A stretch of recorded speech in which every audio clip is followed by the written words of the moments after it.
This might just be one of the craziest things I've ever attempted. Stay tuned. If you've been watching my channel for a while, you probably know that in the past, I've created a video where I tested how autopilot would land the plane in maximum crosswind. That was in GeoFS, where the maximum crosswind available was 40 knots. But now here in X-Plane 12, the maximum crosswind available is much, much higher. It's above 200 knots, if I recall correctly. Today, we're going to try to land with a 100-knot crosswind from our right.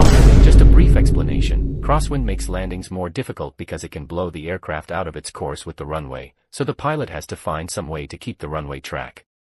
This is often done in the form of a sideslip, where you roll the aircraft into the wind, or what is more common with large airliners, a crab. This is where you apply rudder input into the wind so that the nose of the aircraft faces into the wind.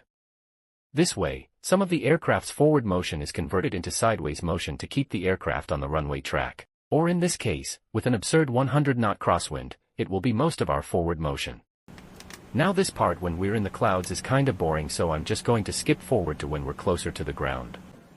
And also, we're going to have a replay from external view later so you can see what the landing looks like from the outside. Here, we can barely even see the runway through the rain. It looks like there it is.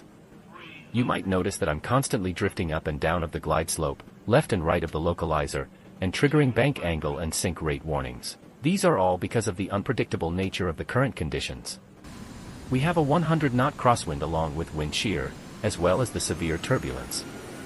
All these factors make controlling an aircraft extremely hard. Because of the wind, I also often have to apply full aileron in either direction. And even with all this, aligning correctly with the runway is still a struggle.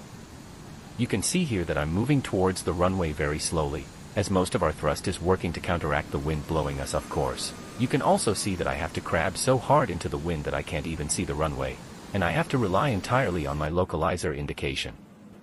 We're getting really close now, and there it is, we can see the runway. Unfortunately, we are way to the left of it. Here, I try to increase my crab angle even more to align us back with the runway, but the attempt was futile.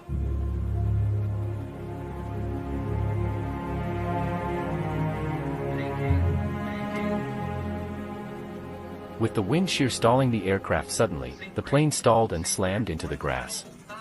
Now for the external view replay.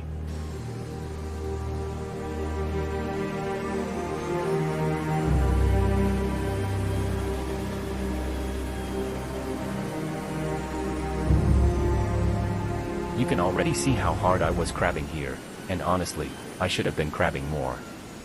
You can see the last moment of wind shear here, and with that, all hope was lost. There is no way the landing gear would have survived that landing.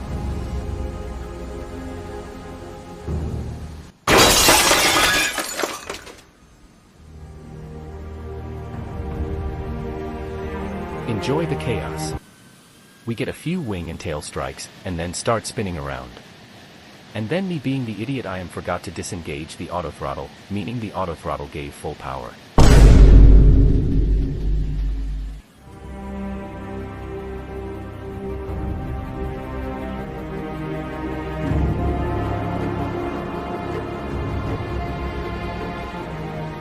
I realized this a while later and reduced thrust and applied maximum braking, but we still crashed into some buildings in the airport. Excellent outcome. Get out!